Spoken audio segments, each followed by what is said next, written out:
Meus amados irmãos, que a graça e a paz do nosso Senhor e Salvador Jesus Cristo sejam sobre todos nesta ocasião que estamos mais uma vez reunidos para nosso estudo. E nesta quinta-feira, pela manhã, eu anunciei o culto oficial em comemoração aos 150 anos da Igreja Presbiteriana do Brasil para hoje. Mas eu me confundi com a postagem, e na verdade é para sábado à noite, 7 horas da noite, 19 horas.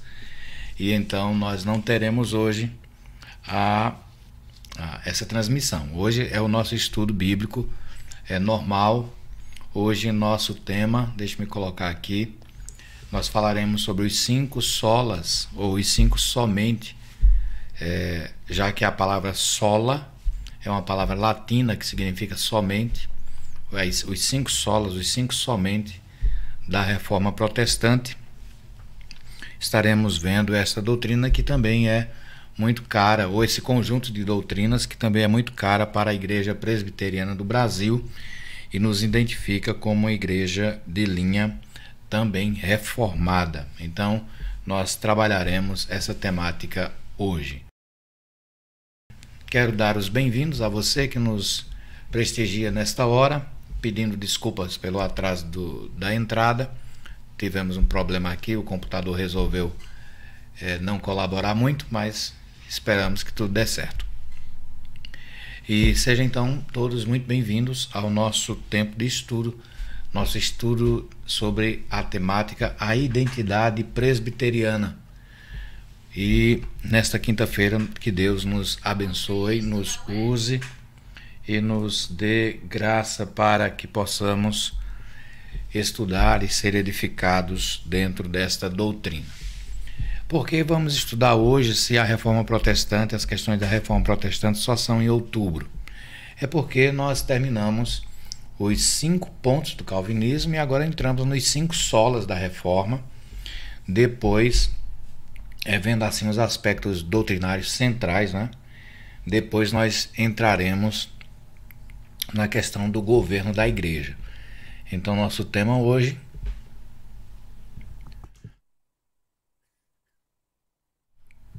falaremos sobre os 5 solas da Reforma. Então, dada essa explicação inicial, hoje também, meus irmãos, nós temos a graça de podermos celebrar os 150 anos da Igreja 162 anos da Igreja Presbiteriana do Brasil, hoje dia 12 de outubro, não, de agosto, lembrei do 31 de outubro, fiquei com outubro na cabeça. Hoje, 12 de agosto do ano 2021, nós celebramos 162 anos da chegada do missionário norte-americano Archibald Green Simonton, vindo para implantar no Brasil a Igreja Presbiteriana. Então essa é a data magna da nossa igreja e nós celebramos a Deus em ação de graças por esta ocasião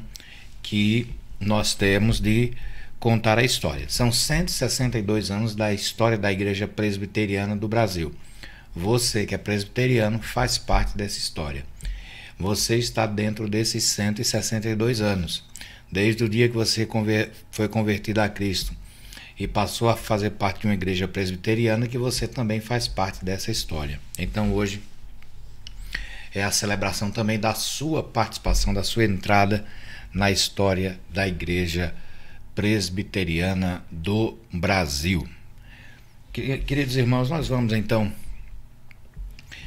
louvar ao Senhor Deus, vamos exaltá-lo com uma canção. Deixe-me colocar aqui do nosso hinário. Como a temática hoje envolve as questões da Reforma Protestante, eu quero lhe convidar para nós louvarmos a Deus com o hino tradicional da Reforma, que é o Castelo Forte.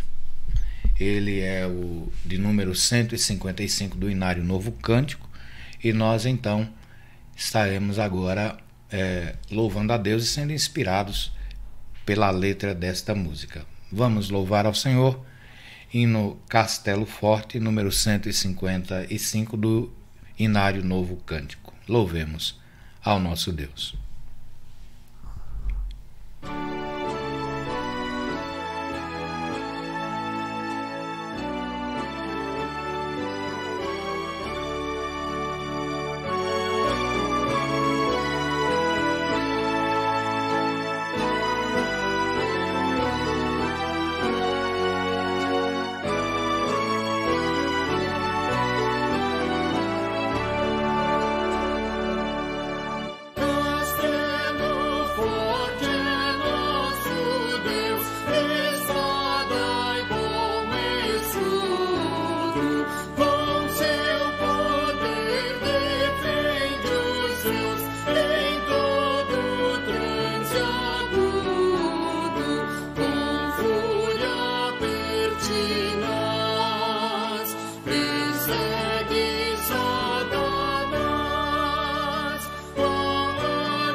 Nós faremos a leitura agora, irmãos, do Salmo 46.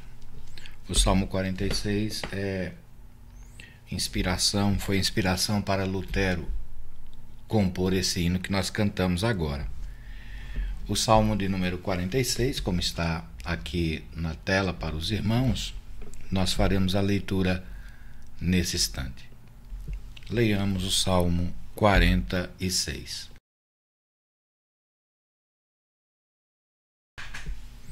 Nos diz assim a Escritura Sagrada: Deus é o nosso refúgio e fortaleza, socorro bem presente nas tribulações. Portanto, não temeremos, ainda que a terra se transtorne e os montes se abalem no seio dos mares, ainda que as águas tumultuem e espumejem, e na sua fúria os montes se estremeçam. Há um rio cujas correntes alegram a cidade de Deus, o santuário das moradas do Altíssimo. Deus está no meio dela, jamais será abalada. Deus a ajudará desde antemanhã. Bramam nações, reinos se abalam. Ele faz ouvir a sua voz e a terra se dissolve. O Senhor dos exércitos está conosco, o Deus de Jacó é o nosso refúgio. Vinde, contemplai as obras do Senhor, que assolações efetuou na terra.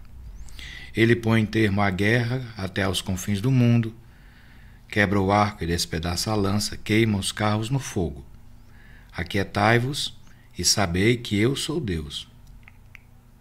Sou exaltado entre as nações, sou exaltado na terra. O Senhor dos exércitos está conosco, o Deus de Jacó é o nosso refúgio. Amém. Glória ao Senhor Deus por esta palavra que nos fala da segurança que temos no Senhor, nosso Deus. Quero lhe convidar para, mais uma vez, nós louvarmos ao Senhor Deus e vamos exaltar ao Senhor nesta hora com o cântico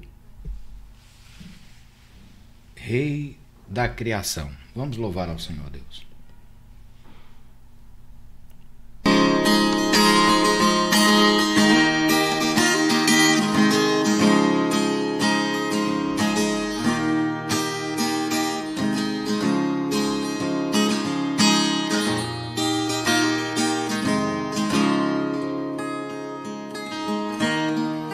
Rei da criação,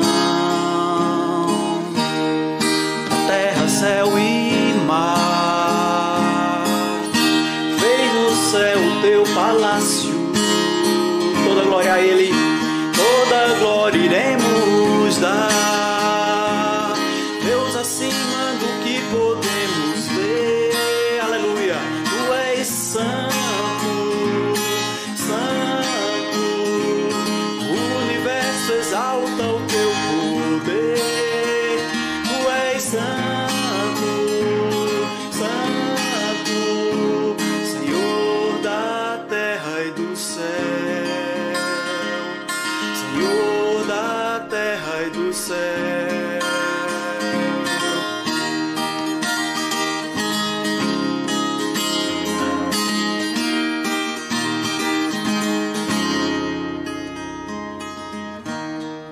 Cedo de manhã, tua luz celebrarei, e se a escuridão vier a mim, tem misericórdia, Senhor, o teu nome clamarei. Deus acima do que podemos ver, tu és santo, santo, o universo exalta o teu poder. Tu és santo, santo, Senhor da terra e do céu, Senhor da terra e do céu. Aleluia, aleluia, aleluia ao Senhor da terra e do céu. Aleluia ao Senhor da terra e do céu.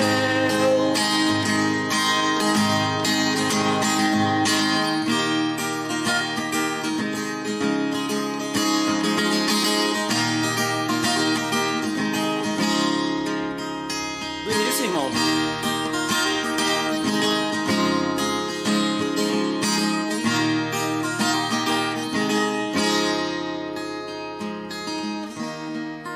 Rei da criação, da terra, céu e mar, fez no céu o teu palácio. Toda glória iremos dar. Deus acima do que podemos ver, tu és santo, santo, o universo exalta o teu poder.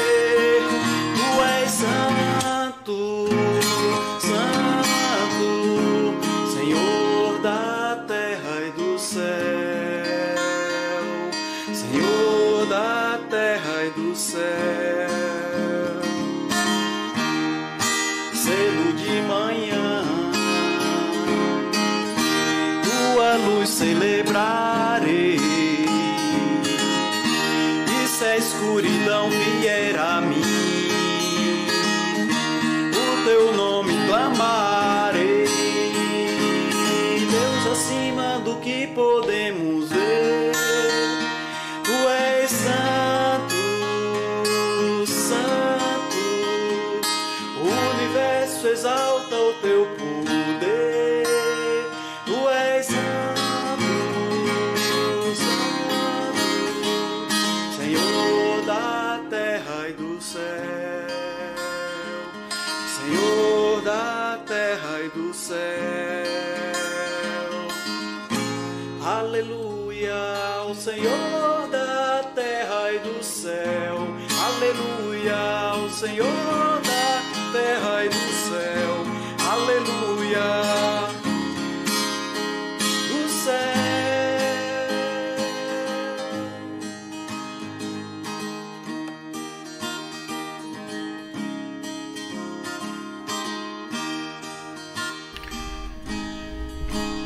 Tivemos aí, meus irmãos, a canção interpretada pelo nosso irmão Bosco, que fala sobre Rei da Criação. Queridos, nós vamos ao nosso estudo nesta ocasião e deixe-me colocar aqui, preparar a tela para que nós possamos participar desse estudo nesse instante. Nossa perspectiva é trabalhar os 5 pontos, os cinco pontos da Reforma Protestante, e esse nosso tema ele está dentro da nossa temática maior, né, que é sobre a identidade presbiteriana. Como Igreja Presbiteriana do Brasil, nós também cremos naquilo que ficou conhecido como os slogans, como os lemas da Reforma Protestante. Então, esse nosso tema de hoje, irmãos, está dentro do aspecto da crença que é comum às igrejas que entendem e que adotam a Reforma Protestante como um ponto de partida para as suas declarações de fé. Então, dentro desses 5 solas, nós vamos ver o seguinte. Primeiro, vamos a 2 textos bíblicos, ambos na carta de Paulo aos Romanos, como está aí em sua tela.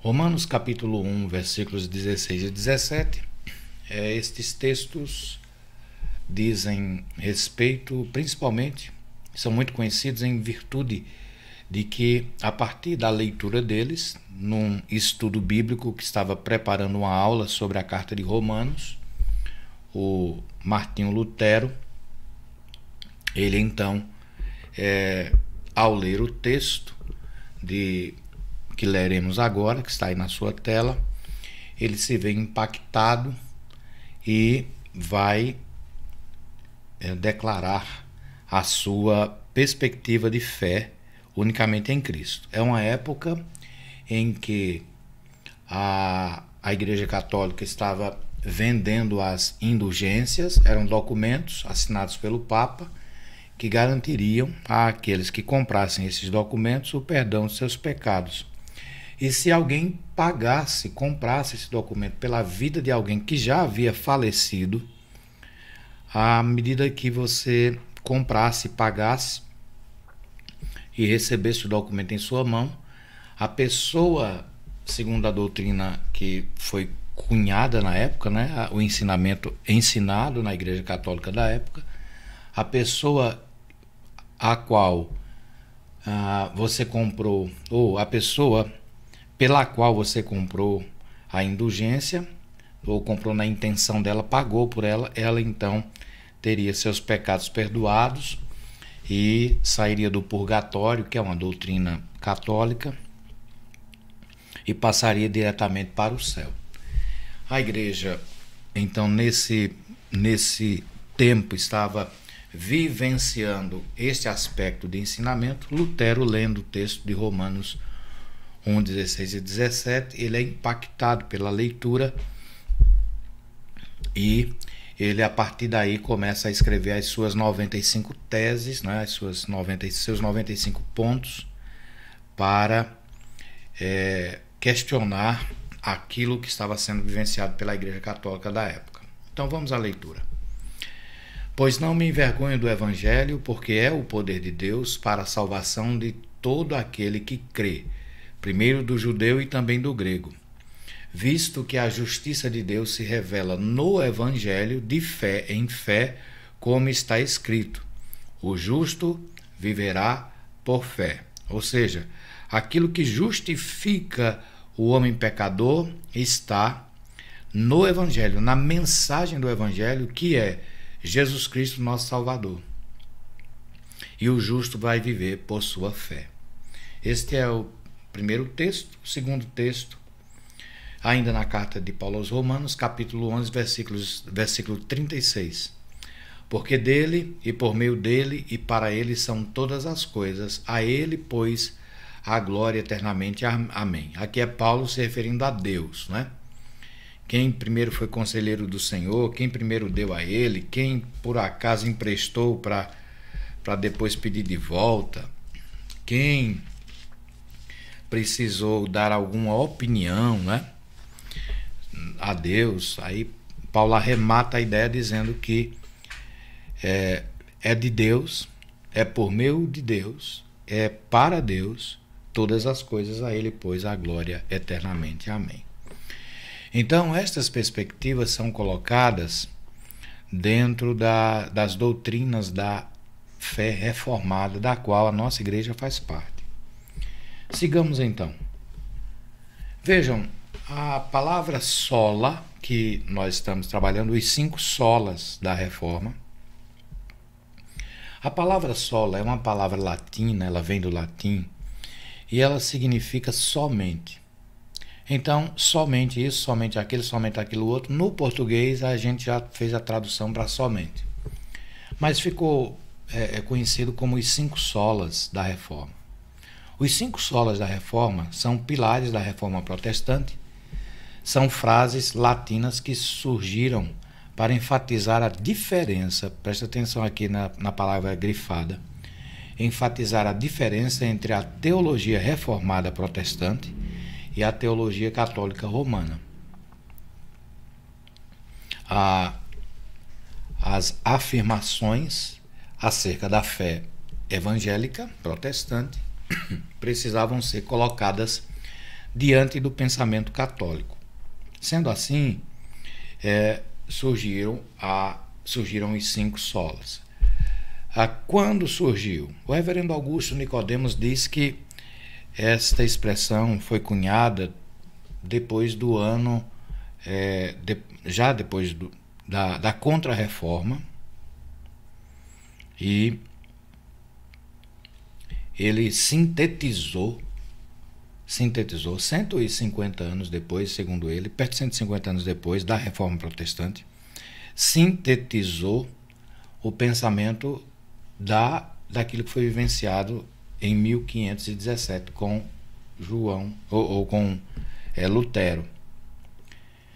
As 5 afirmações não surgiram na Reforma Protestante, mas foram consideradas como os pilares da Reforma anos mais tarde. Sintetizou-se. Qual era o cerne da mensagem da Reforma Protestante? Então, são os 5 pontos. Isso ficou mais fácil, ficou mais didático para a compreensão. Então, toda aquela pessoa que fizesse parte desse pensamento foi tida como uma pessoa que estava relacionada com a Reforma Protestante, ou sua fé está advém, né, como base da Reforma Protestante. Depois da Reforma Protestante, irmãos, ou melhor, o primeiro aspecto da Reforma Protestante foi no que diz respeito à salvação, a soteriologia, né? Soter é a palavra grega que designa Salvador. Tanto é que as pessoas que nascem em Salvador, na cidade de Salvador, elas são soteropolitanos, porque pega a raiz grega, né, da palavra soter, soteriologia, é a doutrina sobre a salvação. Então, o cerne da Reforma Protestante, vocês vão observar, o grosso forte é na questão da salvação. E dessa doutrina, algo vai anteceder e algo vai ser posterior ao cerne dessa questão da salvação. E então, os nossos irmãos do passado conseguiram dar uma estrutura didática, dando 5 pontos para a gente poder ficar mais fácil de compreender. Os pontos centrais da Reforma Protestante, então, ficaram conhecidos como os 5 solas, e são eles. Vamos a eles. Primeiro, somente a Escritura. Segundo, somente a graça. O sola aqui já foi traduzido pelo somente, né? Somente a fé, somente Cristo e somente a Deus a glória. Sola Scriptura, né, em latim, sola gratia, sola fide, solo, e aí muda, né? Christus e sola Deo gloria. Quando você encontrar algum texto bíblico, ou melhor, algum escrito que alguém esteja fazendo algum comentário bíblico, explicando alguma coisa, e ele colocar SDG, é a sigla, somente a Deus a glória, soli Deo gloria. Várias pessoas colocam ao final, assina SDG, soli Deo gloria. Então, esses são os 5 pontos. E fica de uma forma didática boa de entender. Escritura, graça, fé, Cristo e Deus. Escritura, a graça, a fé, Jesus Cristo e Deus. Então você coloca Deus no último lugar, né? Não no sentido de importância, né? Mas apenas na estrutura. Deus, o último, o quarto é Cristo, e aí vem fé, graça e Escritura. Estes 5 pontos, irmãos, eles foram colocados em contraposição, em resposta, em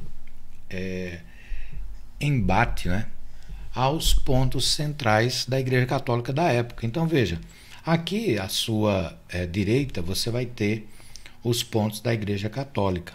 À sua esquerda você terá os solas, os somente. E cada um ponto da Igreja Protestante é um protesto contra um ponto da Igreja Católica. Vamos tentar entender um pouquinho. Então veja, na época que antecedia a Reforma, nós vamos ter aqui quais são o que é a autoridade, na Igreja Católica. Você vai ter, eles vão dizer assim, a Escritura e toda a tradição da Igreja. Na tradição inclui as falas do Papa, os escritos papais, os documentos da Igreja. Então, os documentos da Igreja, as falas do Papa, tudo tem peso igual à Escritura. Enquanto que na fé protestante há o entendimento de que a revelação cessou e nós temos a revelação na Escritura, a Igreja Católica acredita que a revelação ela continua. Deus continua se revelando para as pessoas, ou seja, Deus continua trazendo palavra que poderia ser considerada como a mesma autoridade da Escritura, porque para a Igreja Católica, quando o Papa fala ou quando o Papa escreve, ele está sob inspiração e ele está sendo ali a boca de Deus, e tudo que ele disser, tudo que ele interpretar é nova revelação. Por exemplo, apenas um exemplo, viu? Entendam. Se o Papa disser que a Escritura Sagrada, a Bíblia, ela não serve mais, ela precisa ser descartada e ser confeccionada uma outra Bíblia, segundo a doutrina católica, ele tem essa autoridade para falar, e se ele disser isso, o texto sagrado, o texto que para eles é sagrado, vai perder todo o seu valor, e eles vão escrever uma nova Bíblia, e ela passará a ser mais importante do que o que falaram os apóstolos, os profetas, porque para eles a revelação ainda continua ativa, e tudo que o Papa disser ou escrever, ele diz, falando da cátedra, né, falando ali em nome da igreja, ele fala como o intérprete, o porta-voz de Deus. Então, para eles, ainda as revelações estão em ação no que diz respeito a trazer novas revelações, como peso de escritura, e também a tradição da igreja. Bem, na fé protestante, que a nossa igreja confessa, você tem o segundo ponto, que é somente a graça.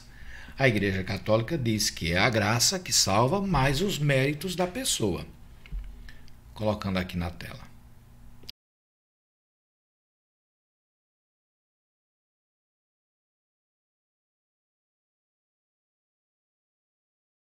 Então, na igreja católica, não é somente a graça, é a graça mais os méritos, porque o homem também merece salvação, e ele faz por onde merecer esta salvação, e o homem também ele vai colaborar, segundo a doutrina católica e algumas outras doutrinas, né? Algumas outras comunidades vão acreditar também que o homem é que contribui para a sua salvação.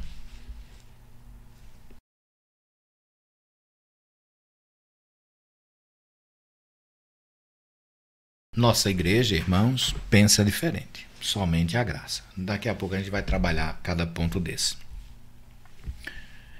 O terceiro ponto da doutrina protestante é que tem a ver com a fé, somente a fé.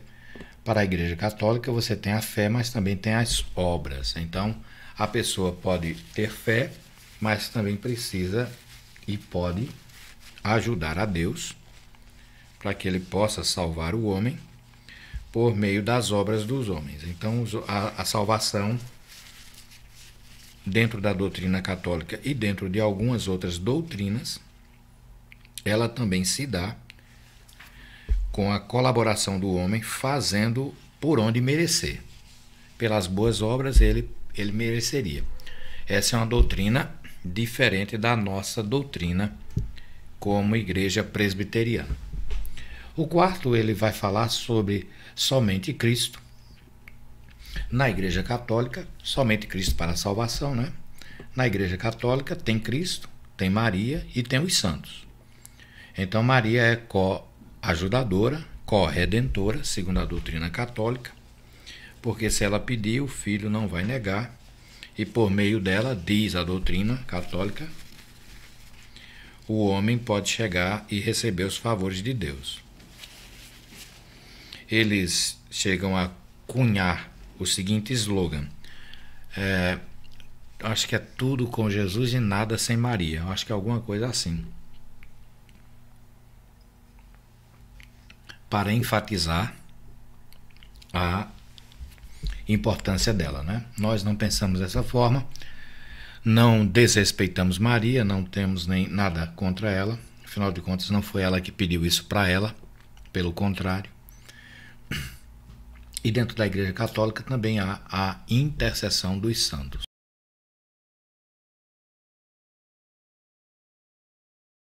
O último ponto fala sobre somente a Deus a glória. Mas na Igreja Católica diz que tem Deus, tem os santos e tem a própria Igreja. Então, visto isso, nós vamos caminhar um pouco mais à frente. Os irmãos fiquem à vontade para fazerem perguntas, coloquem aqui na transmissão e nós vamos respondendo na medida do possível. Fiquem à vontade. O próximo slide, a próxima tela, vai destacar, desculpem aqui, deixa eu colocar aqui, vai destacar os problemas que a Igreja Católica vivenciava na época da Reforma, que motivaram a Reforma Protestante. Acima dos problemas, nós temos a graça de Deus que opera no tempo certo em todas as coisas. Então, quais eram as circunstâncias do momento? Primeiro, o abuso papal. O abuso papal, conduta imoral, depravação doutrinária. O Papa não era o vigário de Cristo, né? Havia no clero toda uma situação de imoralidade, se não todos, mas boa parte da liderança. Uma segunda circunstância, você tem a pretensão papal. Qual era a pretensão papal? Ele afirma, e ainda afirma, a Igreja Católica ainda afirma, que o Papa é o cabeça da Igreja e é ele quem dá a ordem, é ele quem manda.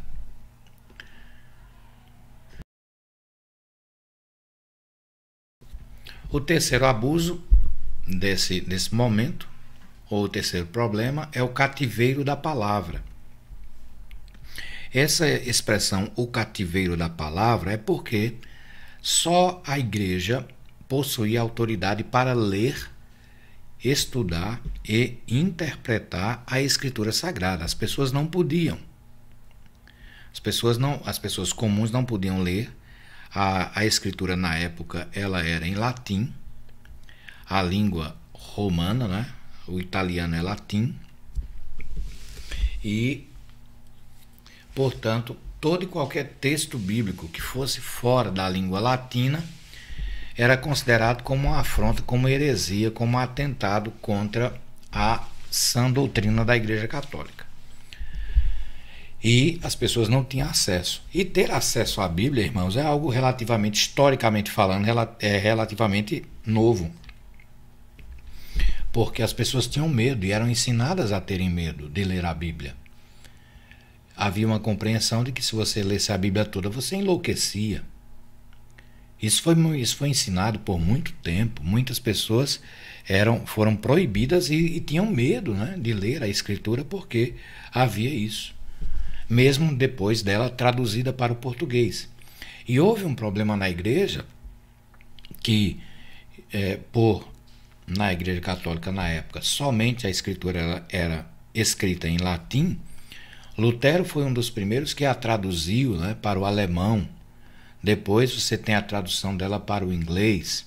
E depois começam as traduções para outros idiomas. E a Igreja Católica entende que toda e qualquer tradução da Escritura que não seja em latim é apócrifa, é herege, é indevida. E então nós historicamente conhecemos como o cativeiro da palavra. Depois da Reforma, nós temos, né, a Escritura em nosso idioma, nós podemos ler a Escritura, somos incentivados a ler, a meditar, a estudar, a conhecer a verdade de Deus. Isso veio depois da Reforma Protestante. O quarto problema, né, entre vários, né, enumerados alguns, tinha a questão da exaltação do monasticismo, dos monges, da vida nos mosteiros, como único caminho para a espiritualidade. A vida secular, os trabalhos seculares eram tidos como uma vocação muito, muito pequena.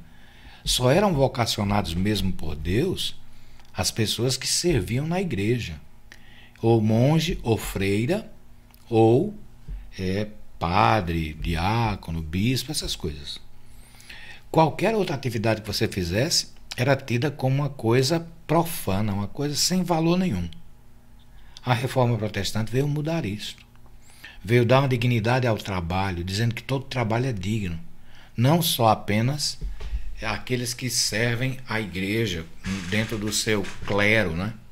E não somente aqueles que têm a vida de contemplação, como os monges e freiras, de orações, mas todo trabalho, toda função, toda forma honesta de ganhar o pão é um serviço a Deus. Deus vocaciona pessoas para atividades outras além da vida religiosa. Nestes dias nós tivemos a comemoração do Dia do Advogado, né? Então, parabéns aos advogados aqui presentes na transmissão. E na Igreja Católica, essa era uma vocação que não era muito bem vista, a não ser que você fosse fazer direito para servir a igreja, fosse ser um funcionário da igreja servindo através do direito, né, na igreja. A não ser isso, não era visto com bons olhos. Uma quinta coisa que é a mediação usurpada. O que é isso que a gente quer dizer? Enquanto a igreja protestante veio a dizer que a mediação era só de Jesus, só Jesus era o mediador da aliança, a igreja católica diz que Maria é mediadora também. Que ela intercede, que ela interfere, que ela salva. Então ela ganha um papel que a gente costuma brincar dizendo que é a quarta pessoa da Trindade, né? Maria. Mas ela nunca reivindicou isso para si. Pelo contrário. Isso é da invenção do coração e da mente humanos, né? Para exaltar a Maria. E por fim nós temos aqui o papel das boas obras. As boas obras dentro da Igreja Católica eram tidas como necessárias para a salvação. O homem cooperava com Deus por meio das boas obras. Isso ainda é presente, isso ainda existe. E isso ainda existe dentro de alguns meios chamados evangélicos, viu? Pessoas que entendem que as boas obras cooperam, se não pelas boas obras, mas que tem um conceito do homem cooperar com a salvação. O homem tem que querer, né? Entendendo que é o homem que determina se vai ser salvo ou não. Bem, esse é o quadro, assim, de uma forma geral, de uma maneira didática e resumida, da situação da época que preparou o ambiente para a Reforma Protestante. Eu estou colocando a Reforma Protestante para os irmãos sentirem o lastro, né, da história daquilo que a gente está colocando. Então nós vamos agora a um destaque seguinte. Os 5 pontos, os 5 solas, eles podem ser divididos em 3 grupos. O primeiro ponto aborda a autoridade. Qual é a maior autoridade na igreja ou para o homem? Para a igreja evangélica, a igreja protestante, a maior autoridade é a Escritura, a palavra de Deus, a Bíblia Sagrada. Ela é a autoridade máxima. Tudo tem que se adequar à palavra de Deus. Na Igreja Católica, não. Já comentamos isso anteriormente, então não vamos voltar. Então, o primeiro ponto dentro da doutrina protestante diz respeito à autoridade. Quem é a autoridade para nós? A autoridade é a palavra de Deus, é a Bíblia Sagrada. O segundo, o terceiro e o quarto pontos, eles falam sobre as questões básicas da salvação. A salvação, como se dá a salvação? A salvação é pela graça, é uma ação graciosa de Deus, é um ato da livre vontade de Deus. Deus salva o homem oferecendo sua graça. O homem não faz nada no sentido de conquistar ou de cooperar. É graça de Deus, é um favor imerecido que o homem recebe. Segundo, dentro desse aspecto ainda da salvação, né, soteriologia, nós temos a fé. De que forma o homem se apropria da salvação? Pela fé em Cristo, que é o terceiro ponto, somente Cristo. Quem é o Salvador? É Cristo. É a fé humana em Cristo que garante a salvação. Cristo, então, é aquele que dá a salvação. A fé aplica a salvação ao homem e essa salvação é uma ação da graça divina para a vida humana. O próximo ponto fala sobre a adoração. A quem nós devemos adorar? Adorar somente a Deus a glória. Então, veja, o primeiro ponto é sobre a autoridade. A autoridade máxima é a Escritura. O segundo ponto, terceiro e o quarto, sobre a salvação. A salvação é pela graça, mediante a fé na pessoa de Jesus Cristo. O quinto ponto fala sobre a quem devemos adorar. Adorar somente a Deus. Esta é a nossa função. Então cai por terra os santos, cai por terra Maria, cai por terra a adoração a qualquer outra pessoa, qualquer ser, qualquer ente, qualquer coisa, qualquer objeto, somente a Deus seja a glória. É lógico, né? A Escritura, a salvação e a glória a Deus.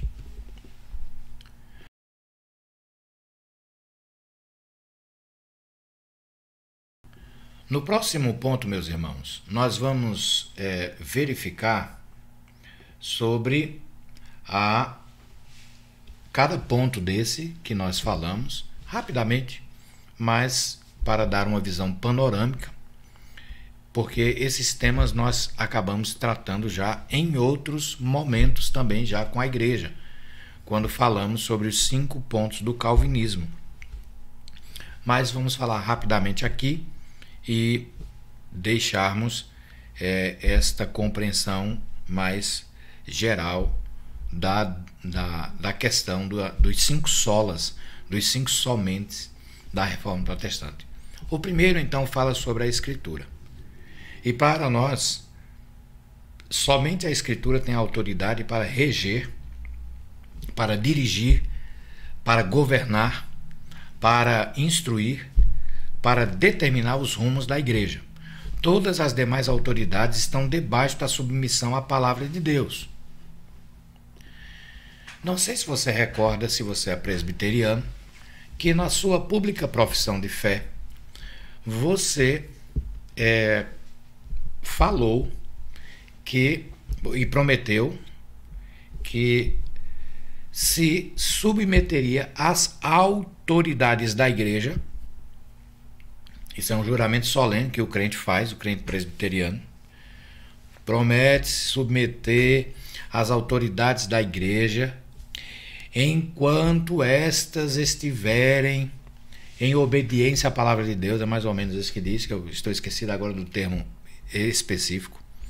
Mas a ideia é, você promete obedecer e honrar as autoridades da igreja enquanto essas autoridades forem fiéis à palavra de Deus. Aí você diz, prometo. Então veja, você promete respeito às autoridades enquanto elas estiverem submissas à autoridade máxima, que é a palavra de Deus. Então poderíamos dizer que você tem direito de se rebelar quando alguém não está de acordo com a palavra de Deus.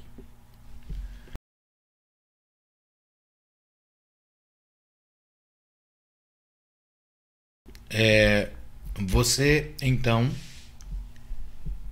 deve sujeitar-se à autoridade da palavra. O que o pastor prega, o que alguma outra pessoa prega, você precisa conferir se ele está pregando a Bíblia Sagrada, se ele está ensinando corretamente a Bíblia. Se ele não tiver, observe, corra desse lugar, corra desse pastor, corra desse líder, corra dessa pessoa que quer colocar outras coisas além da Bíblia Sagrada. Se tiver a intenção de apresentar outras coisas, preste atenção. Corra, corra, corra. Então nós acreditamos, irmãos, também que não somos nós que vamos julgar a Bíblia Sagrada. É a Escritura que nos julga. Nós precisamos estar submissos ao que ela nos diz. Nós não podemos impor a nossa vontade sobre a Bíblia, mas estarmos sujeitos. Por exemplo, nós temos discussões em nossos dias sobre as causas relacionadas às questões de gênero, né? E algumas pessoas querem retirar os textos bíblicos que falam sobre relacionamentos entre pessoas do mesmo sexo, porque entendem que isso é uma mensagem ultrapassada, recalcada, entendem que isso é uma mensagem que já foi superada pela raça humana, entendem que isso já a raça humana se modernizou, a raça humana amadureceu, e entendem que isso deve ser colocado de lado.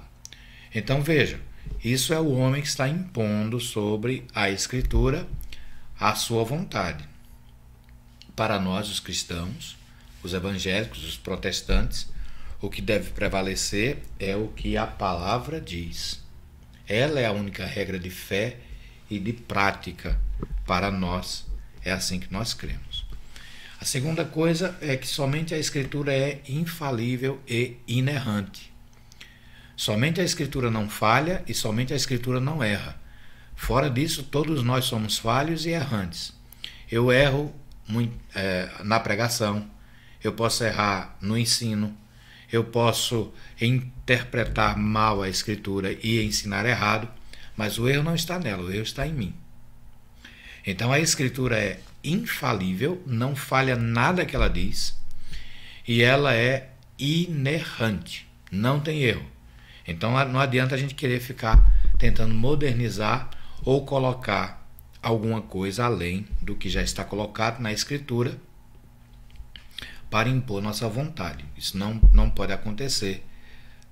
E aí um dos textos básicos, a gente não dá para colocar todos, mas um dos textos básicos é a segunda carta de Paulo a Timóteo, capítulo 3, versículos 16 e 17.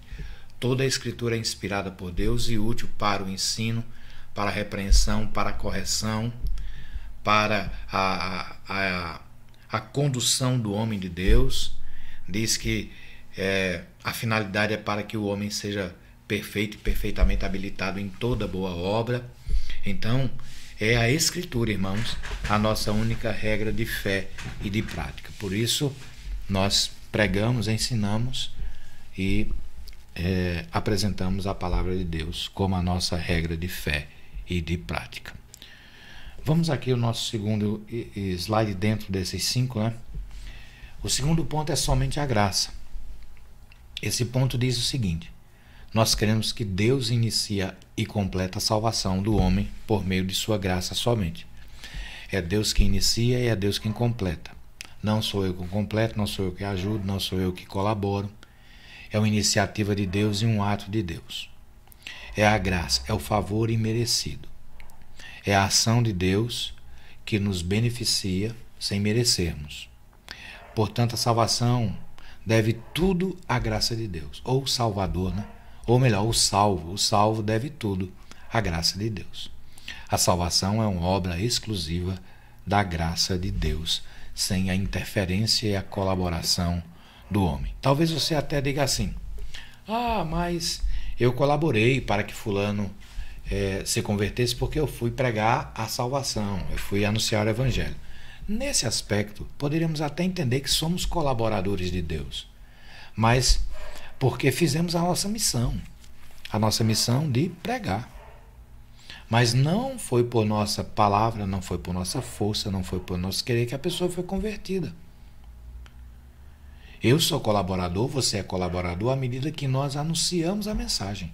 Colaboramos com a salvação de alguém, não no sentido que algum poder existe em nós, mas colaboramos à medida que pregamos o evangelho. Mas Deus é quem opera totalmente a salvação, viu? Só para a gente definir isso. Efésios 2, de 4 a 5, Paulo vai dizer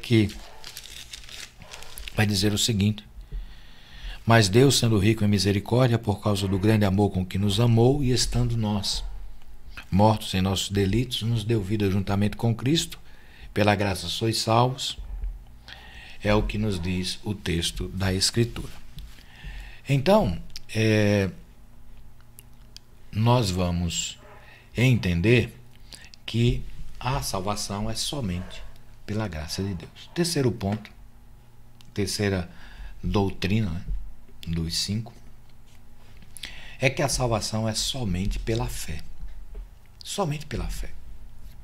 A fé é o único meio pelo qual a justificação chega ao pecador. Ele crê, ele recebe de Deus a capacidade de acreditar e então ele acredita. É Deus quem coloca a fé no nosso coração para que possamos crer no Filho. Porque sem Deus operar isso em nossas vidas, nós não tínhamos condições de fazer gerar em nós a fé. Desculpem, a fé é um dom de Deus. Então, a fé salvadora é um dom de Deus essencial para a salvação. Fé em quê? Não é fé na fé. Fé pela fé. Fé em qualquer coisa. É a fé na obra de Cristo. A fé única e exclusiva na obra de Cristo. O homem só será salvo pela fé na obra de Jesus, no trabalho de Jesus, naquilo que Jesus fez. Fora disso, irmãos, não há salvação. Eu posso ter fé no animal, eu posso ter fé numa pessoa, outra que não seja Cristo, né, num ser humano qualquer. Eu posso ter fé num objeto, eu posso ter fé nas coisas criadas, lua, estrela. Essa minha fé não salva. A Bíblia diz que é somente pela fé na obra de Cristo. O Espírito Santo dá a fé aos pecadores escolhidos para que possam crer em Cristo. É uma obra de Deus por meio do seu Espírito. A fé não cria, a fé recebe. Não é a fé que cria a salvação, é a fé que recebe a salvação, porque a salvação é dada e é uma dádiva de Deus. Sendo assim, nós acreditamos na obra de Jesus para recebermos a fé no Senhor. Os irmãos do YouTube estão quietinhos, sem interagir, mas pararam com as mensagens. Fiquem à vontade, se quiserem colaborar, participar, perguntar, fiquem à vontade, contribuir. O quarto, e aí, ou melhor, aí nós temos os textos bíblicos que falam, Romanos capítulo 5, versículos 1 e 2, nós vamos ter Paulo dizendo que nós somos justificados mediante a fé. Justificados, pois, mediante a fé, temos paz com Deus por meio de nosso Senhor Jesus Cristo, por intermédio de quem obtivemos igualmente acesso pela fé a esta graça na qual estamos firmes e gloriamo-nos na esperança da glória de Deus. Efésios capítulo 2, versículo 8, o apóstolo Paulo diz que nós somos salvos pela graça, porque pela graça sois salvos mediante a fé, e isso não vem de vós, é dom de Deus.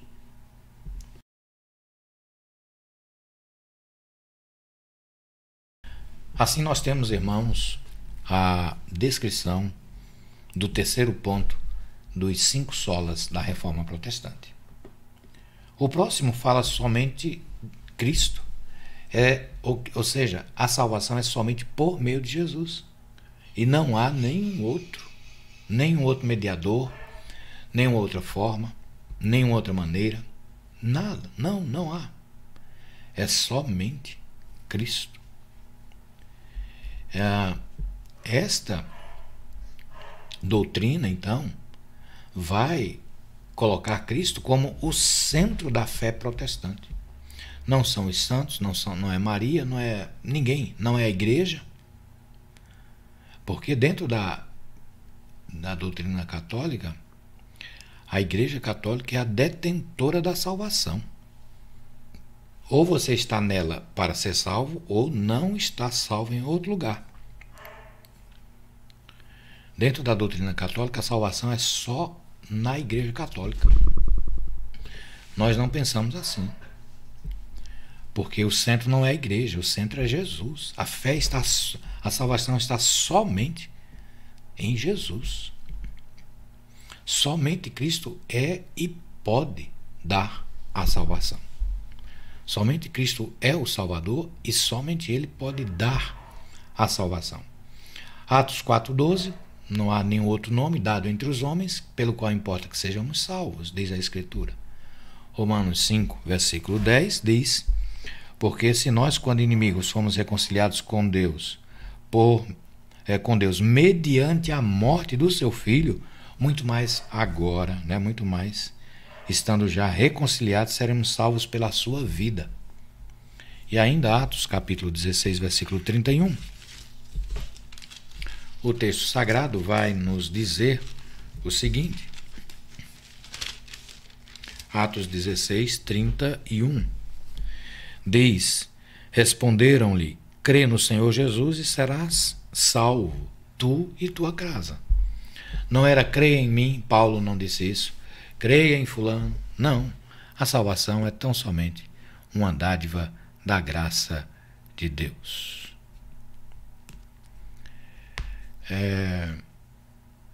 Elitilde traz uma pergunta aqui relacionada à fé, Voltando um ponto aqui, ela pergunta: quando o texto bíblico diz que sem fé é impossível agradar a Deus, se refere à fé que recebemos de Deus ou se refere ao exercício da fé?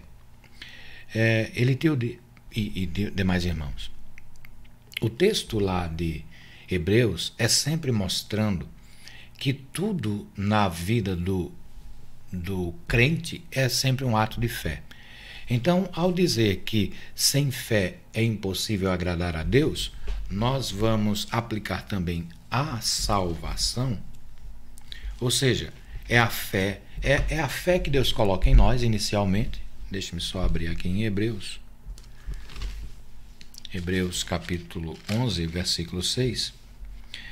De fato, sem fé é impossível agradar a Deus. Aí ele completa: porquanto é necessário que aquele que se aproxima de Deus creia que ele existe e que se torna, ou seja, Deus se torna galardoador. Ou seja, Deus é quem dá, Deus é a fonte, Deus é quem premia aos que o buscam, Deus é quem oferece. Então aqui nós temos o encontro, poderíamos dizer, dessas duas manifestações da fé. A fé que Deus nos dá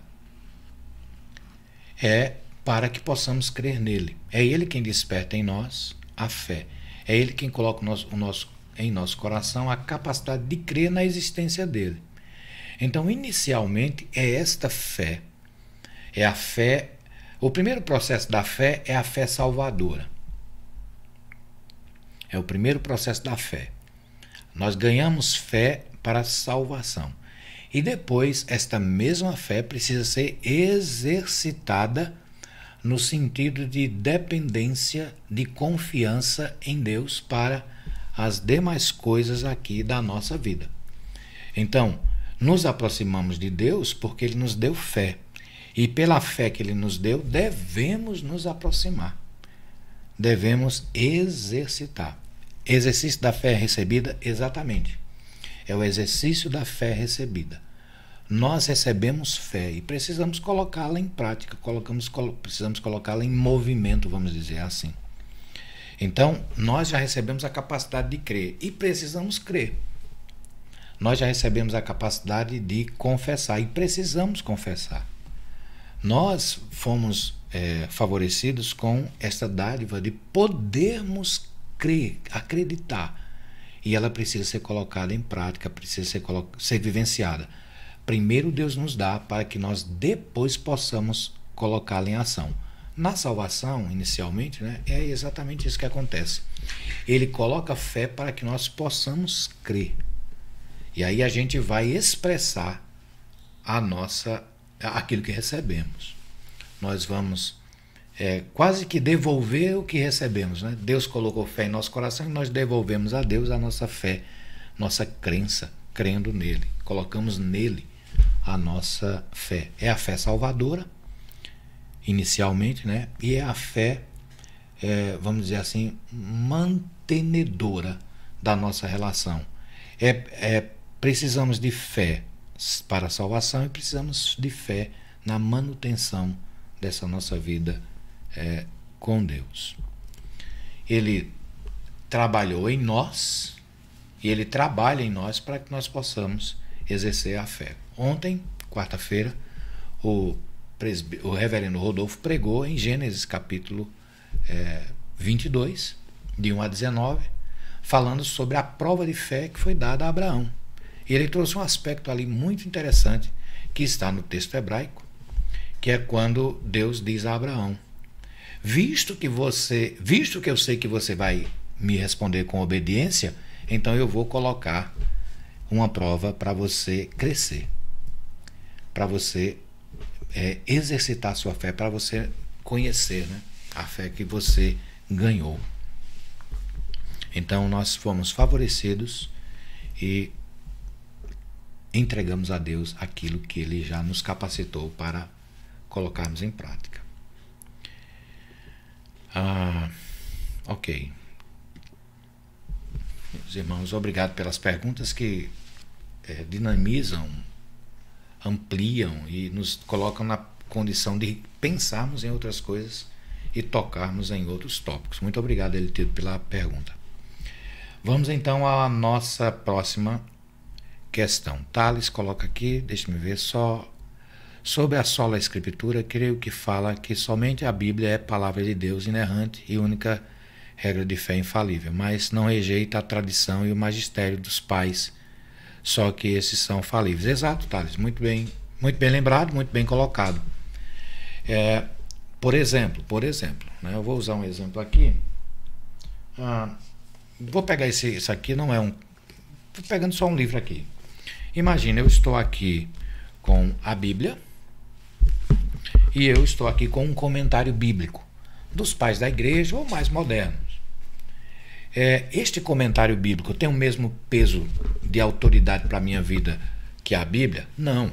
Mas aqui eu tenho o magistério da igreja, eu tenho aqui a explicação, o ensinamento.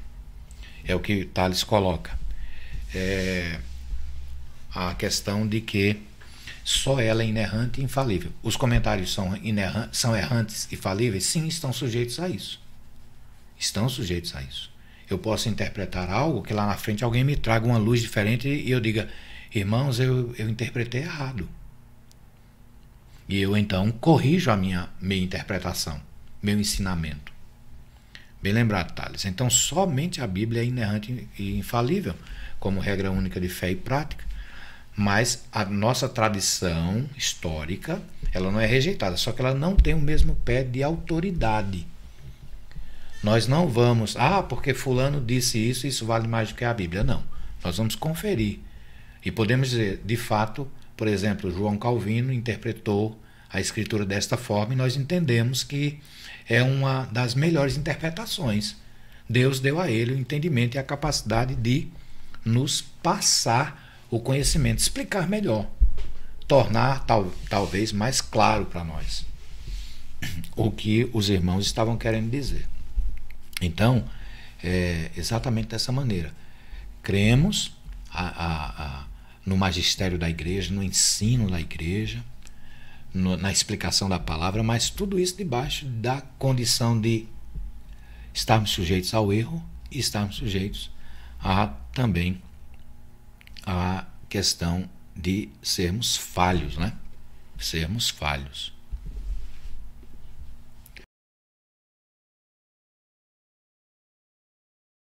Obrigado, Thales. Valeu pelo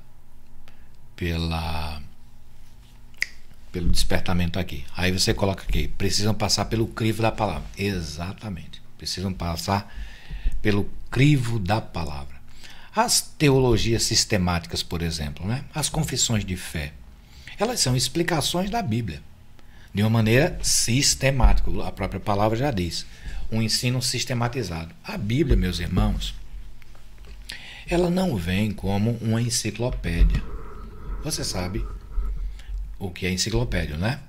Tem ali um verbete, uma palavra e uma explicação sobre aquilo, ou algum tema, alguma coisa, e aí vem as explicações para dizer o que é aquilo. A Bíblia não é assim. A Bíblia não é uma enciclopédia. Os ensinos da Bíblia, eles não estão todos organizados em capítulos. Por exemplo, capítulo 1 fala só sobre a criação, capítulo 2 só sobre o homem, o capítulo 3 só sobre o pecado. Não, você não encontra isso. Você encontra falando do pecado em várias partes da Bíblia. Você encontra falando sobre a salvação em várias partes. Você encontra falando sobre Deus em várias partes. Você encontra falando sobre Jesus, vários aspectos sobre Cristo em várias partes.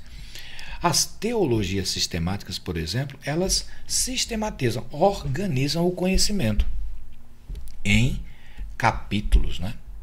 Em estruturas de compreensão. Então a gente vai pegar uma teologia sistemática que é a interpretação de um autor.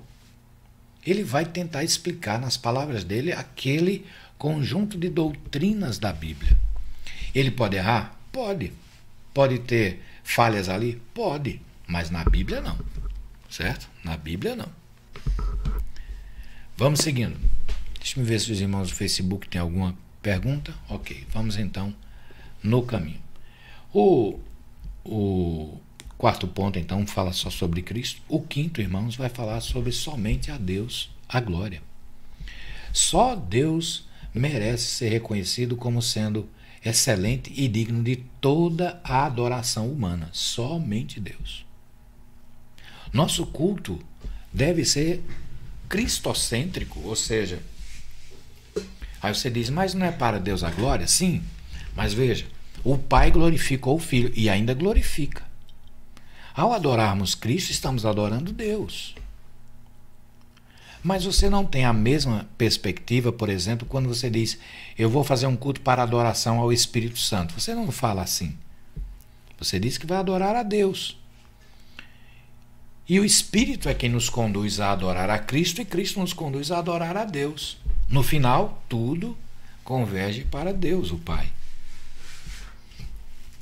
O culto não deve, portanto, irmãos, e aí a gente já trabalhou esse tema de culto, lembram? Várias e várias quintas-feiras falando sobre culto. O culto não visa glorificar o homem. O culto não visa glorificar coisas, seres. O culto visa glorificar a Deus. Portanto, precisamos ter músicas que louvem ao Espírito, louvem ao Filho, louvem ao Pai, louvem à Trindade. Precisamos fazer orações centradas em Deus. Precisamos pregar a palavra para glorificação do nome de Deus. É por isso que nós não pregamos mensagens, ou não deveríamos pregar mensagens que exalte o homem. Mas a glória sempre é para o Pai, o Filho, dirigidos pelo Espírito Santo. Há, portanto, irmãos, na igreja evangélica, a exaltação, e a gente tenta evitar isso, de pessoas. Pastor, a gente não pode fazer um elogio não no momento de culto, por exemplo, alguém cantou uma música bonita e dizer, meu irmão, parabéns, cantou a música bonita. Não, isso pode, não tem problema. Como a pessoa vai interpretar isso e que uso ele vai fazer disso, aí é com ele. Por exemplo, dizer, meus irmãos, a igreja está cantando muito bonito, parabéns, igreja, por cantar. Isso não é roubar a glória de Deus. Isso não é colocar a igreja em maior destaque do que Deus. Por exemplo, um coral, um coro, né, que se apresente, você dizer que bonita apresentação, como fizeram, como executaram tão bem, parabéns. Isso não significa que você está roubando a glória de Deus. Significa que você está reconhecendo o trabalho dos irmãos. Está dizendo a eles, valeu, foi bom. Valeu a pena todo o esforço. Reconhecemos o empenho dos irmãos. Então veja, estas coisas precisam ser entendidas de uma maneira que nós entendamos cada coisa no seu lugar. Quando vamos fazer homenagens, pastor, e as homenagens? Por exemplo, fizemos homenagem agora há pouco para os pais. Fizemos homenagem às mães, fizemos homenagem aos diáconos, aos presbíteros. Qual foi a homenagem que fizemos? Porque fizemos uma oração a Deus agradecendo por eles? dizendo a eles: vocês são importantes na obra de Deus, porque nós dissemos que Deus os abençoe, porque dissemos que eles deveriam ser animados e nós queremos animá-los. Não, irmãos, cada coisa no seu lugar, cada momento no culto. Os irmãos que vão receber aquela elogio, certamente compreendem que o elogio não é para eles, mas eles só estão recebendo porque Deus está capacitando-os para isso. Gosto de usar a seguinte expressão para evitar problemas: momento de ação de graças. É o momento de agradecer pela vida de fulano, de tal, pelos irmãos que exercem um determinado papel, né, dentro da igreja, uma determinada liderança. Então é o momento de nós agradecermos a Deus por aquelas pessoas que Ele colocou em nosso caminho, para dizermos: irmãos, vocês são importantes, nós damos graças a Deus pela vida de vocês. Com isso não estamos roubando a glória de Cristo, com isso não estamos roubando a glória de Deus, com isso, irmãos, não estamos rejeitando ao Senhor. Mas se colocássemos alguém lá para cantarmos para Ele: mas as crianças cantam a música para os pais. Normalmente é uma música que agradece a Deus a vida do pai, agradece a Deus pela vida das mães, pede a Deus por eles, é uma oração cantada. Só entender que a gente pode vivenciar essas coisas sem muitos traumas, né? Sem muitas neuras, e podermos glorificar a Deus pela existência das pessoas. Não vamos fazer um culto voltado para cultuar alguém. Nós vamos fazer um culto para agradecer a Deus pela vida de alguém. Então, queridos, para que nós possamos entender desta maneira, a irmã Lucília colabora aqui. Em um momento, o reverendo Antônio Júnior também, estamos pregando sobre esse assunto em nossa igreja, nos cultos.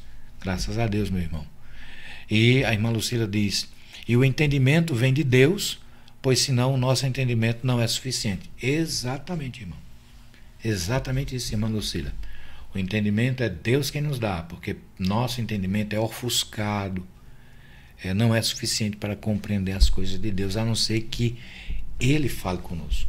Paulo diz que o homem natural, ele não compreende as coisas do Espírito de Deus. Para o homem natural, quando a Bíblia fala de homem natural, ele está falando do homem ainda no seu estado de pecado, sem Cristo. Então ele diz que o homem natural, para o homem natural, ou seja, o homem ainda não convertido, isso é loucura. E de fato é. Muito bem, irmã Lucília, obrigado pela participação. Queridos, o principal propósito humano, portanto, deve ser glorificar a Deus em tudo que fizer, seja em palavra, seja em ação, né? Fazei-o em nome do Senhor Jesus Cristo, dando graças por Ele a Deus Pai. Tudo para a glória de Deus. Desculpem. Tudo, absolutamente tudo que fizermos, seja para a glória de Deus. Tudo, irmãos, em nossa vida tem que ser. É dele, lembra o que lemos em Romanos 11:36? Porque dele, por ele, por meio dele e para ele são todas as coisas. A ele, pois, a glória eternamente. Amém. Faltou colocar este texto aqui na nossa transparência, na nossa projeção melhor. Então, queridos, esses são os 5 solas da Reforma Protestante, que falam, vou repetir aqui só para que os irmãos relembrem didaticamente. Não, ainda tem mais um slide aqui, desculpem. Deixe-me voltar aqui. Ainda dentro desse Deus a glória, o principal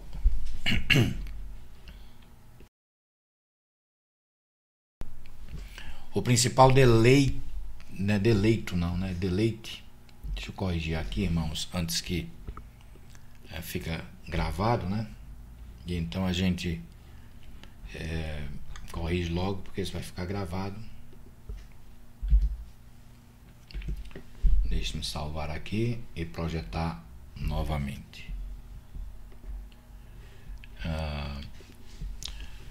Aqui. O principal deleite do homem deveria ser adorar ao seu Criador e Salvador.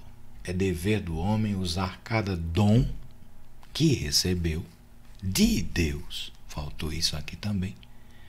É dever do homem usar cada dom que recebeu de Deus para que Deus seja glorificado.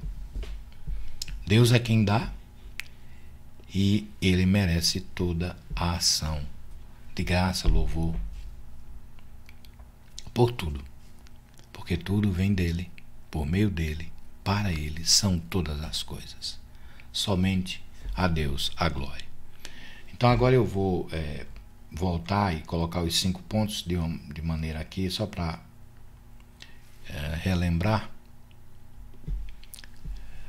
Os 5 solas, ou os 5 pontos, né, da reforma protestante, os 5 solas: somente a Escritura, somente a graça, somente a fé, somente Cristo, somente a Deus a glória.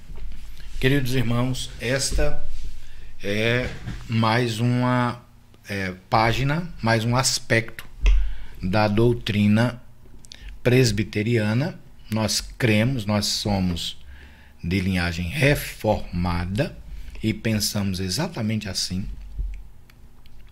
E que Deus, em sua infinita graça, bondade e misericórdia, nos capacite para que a cada dia professemos tal fé nele.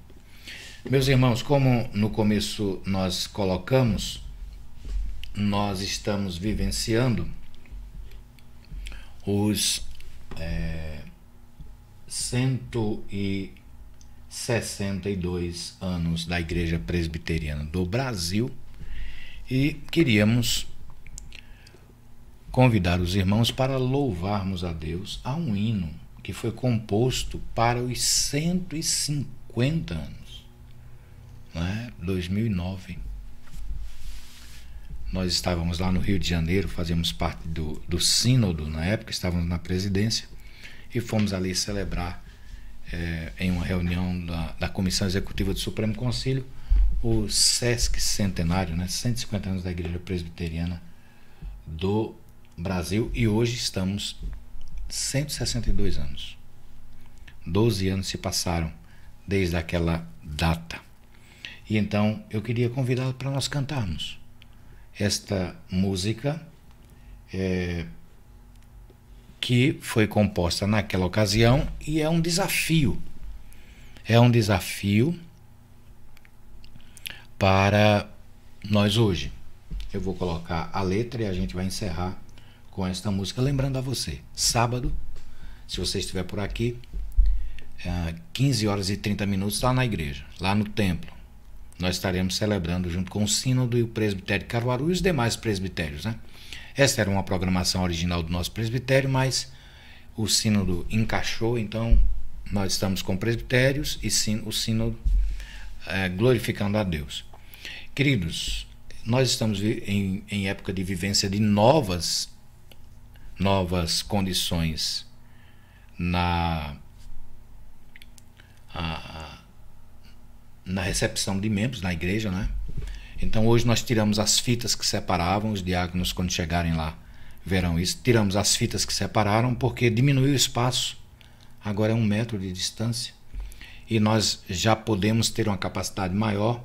Nosso templo comporta até 200 pessoas dentro dessa estrutura, 75%, já que nós temos capacidade para mais de 300 pessoas.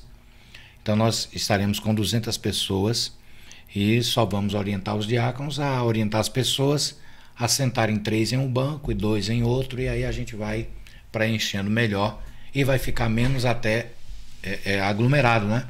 Porque se tem 3, vai ficar mais um banco agora, sentam ali 2 pessoas e nós vamos organizando e a igreja vai ficar mais espalhado, o distanciamento vai ficar melhor. Então, sábado, 15h30, nós estaremos lá. Vamos então passar esta canção. Deixe-me projetar aqui na tela para que os irmãos possam acompanhar e vamos cantar esta música nesse instante. Vamos louvar ao Senhor. Talvez essa música a gente só canta mais ou menos uma vez por ano. Então vamos meditar na letra, louvando ao Senhor Deus.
Louvado seja o Senhor Deus pela vida dos seus servos que no passado